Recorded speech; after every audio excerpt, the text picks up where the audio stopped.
sallın akıl huşum ey.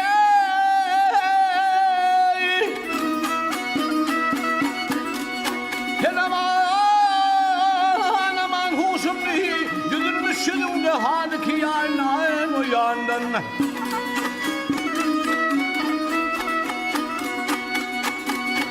Seni görüp ciğer bağrım edildi. Damarda doktoru gülük yanayın o yandan.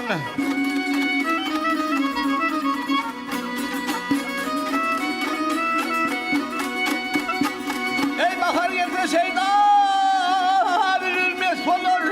Hakasıtları merhemetli dost olur, dost olur.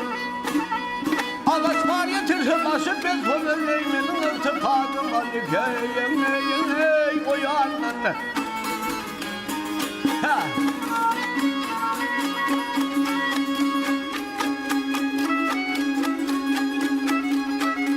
Aha yar kimi keseler valla.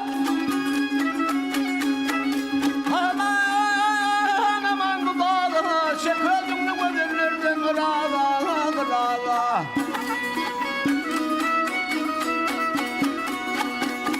Gidiyor dedi seni sar bağla. Diye lak konur gülük yanayın o yandan.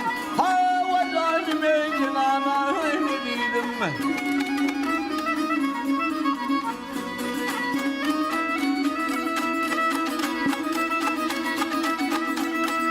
Kerem Aydar yardımını getirdi.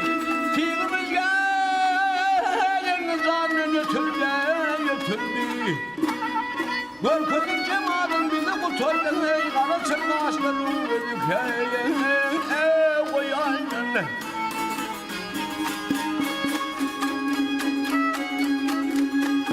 Kara çırnaşların dedik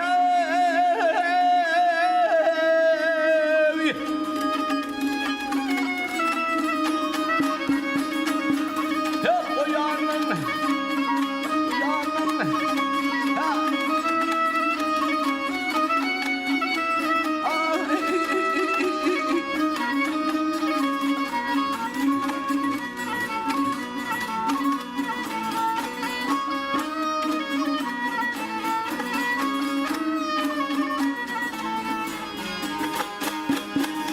Hey Görközüm cemalın bizi kuturdu kara çırgaçların dedik hey